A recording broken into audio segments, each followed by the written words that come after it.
प्रगत तंत्रज्ञानात इनोव्हेशनच्या साहाय्याने शाश्वत इंधनावर चालणाऱ्या गाड्यांची निर्मिती होत आहे। रस्त्याचा दर्जा उंचावत आहे।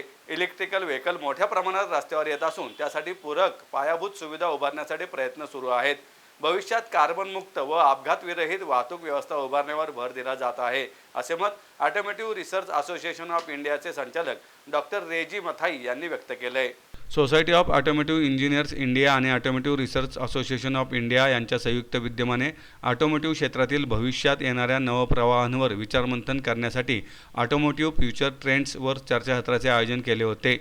होमिओपॅथ व काउन्सिलर डॉक्टर मिनल सोहोनी, ARAIच्या उपसंचालिका उज्ज्वला कारले, फोर्स मोटरचे डॉक्टर बाळासाहेब शिंदे, सागे इंजिनिअरिंग कन्सल्टिंगचे महेश शिंदे, MIT विश्वशांती विद्यापीठातील संशोधक प्राध्यापक डॉक्टर आनंद कुलकर्णी यांनी या चर्चासत्रात मार्गदर्शन केले।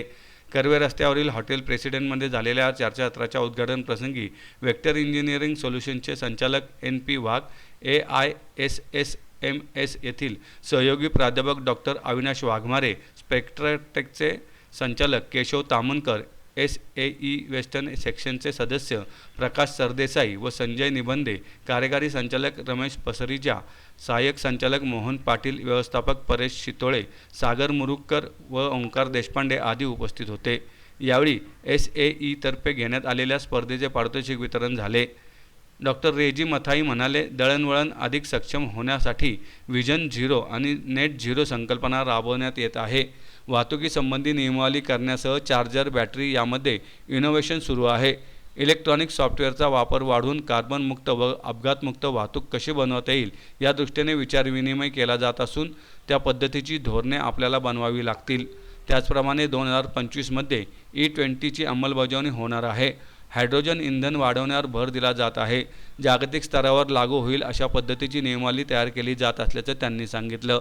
डॉक्टर मिनल सोहोनी यांनी तणावमुक्त जीवन कसे जगावे याचे प्रात्यक्षिकांसह सादरीकरण केले। So it's a happy moment today as we meet on the sidelines of जो इवेंट यहाँ पे SAE और ARI ने मिलके किया है, future trends on transport sector पे।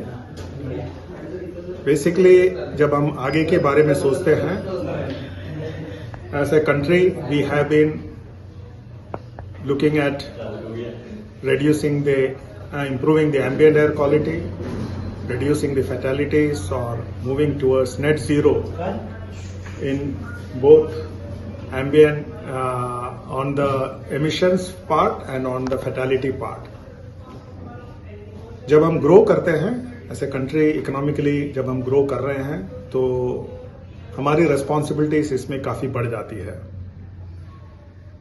प्रधानमंत्री जैसे जाके COP में जाके डिस्कस करते हैं या प्रेजेंट करते हैं कि हम अपने ट्रांसपोर्ट सेक्टर से अपने एमिशंस को रिड्यूस करेंगे, तो उसके लिए जो स्टेप्स हम इकट्ठा ले रहे हैं उसमें SAE और ARI एक स्ट्रांग भागीदार है। लुकिंग अहेड, हम जैसे E20 का इम्प्लीमेंटेशन होने वाला है 2025 से। हाइड्रोजन के लिए एक इम्प्लीमेंटेशन रोड मैप धीरे धीरे पुटअप किया हुआ, उसका एक डेमोन्स्ट्रेशन पाथवे अभी है।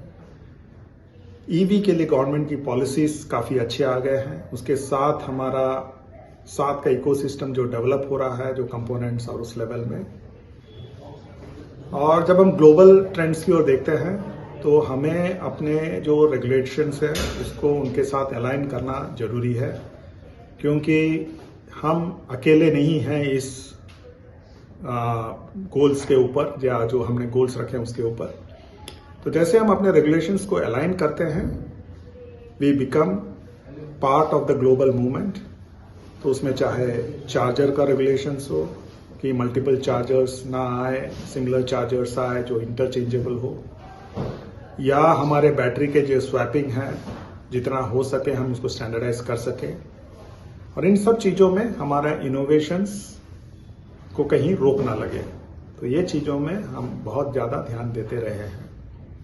दूसरा जो एस्पेक्ट जो आज यहाँ डिस्कस हो रहा है वो है हमारे फैटेलिटीज या एक्सीडेंट्स को कम करने का।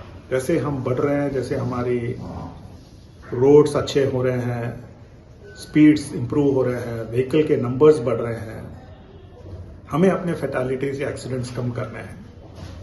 तो उसकी तरफ रेगुलेशंस काफ़ी सारे हेल्प करते हैं। रेगुलेटरी मेजर्स जो गवर्नमेंट बॉडी के साथ हम इंटरेक्ट करके लाते हैं, ग्लोबली क्या हो रहा है, जो कनेक्टेड व्हीकल्स जिसकी बात कर रहे हैं या एडास की जो बात चल रहा है, इन सब चीज़ों पे वी हैव फोकस डिस्कशंस और आज काफ़ी अच्छे डिस्कशंस होने वाले उसके ऊपर भी।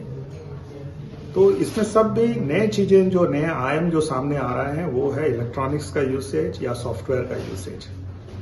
तो इनके लिए साइबर सिक्योरिटी है या फंक्शनल सेफ्टी है, डेटा ओनरशिप है या किस तरीके से उस डेटा का यूज होना है, इन सब चीज़ों पे अभी गाइडलाइंस और पॉलिसीज का रोबस्टनेस बढ़ते जा रहा है। आने वाला समय इन सब चीज़ों को जब हम इम्प्लीमेंट करेंगे, एक नेशन रिस्पॉन्सिबली एक्ट करते हुए हमें दिखेगा और we look forward for that.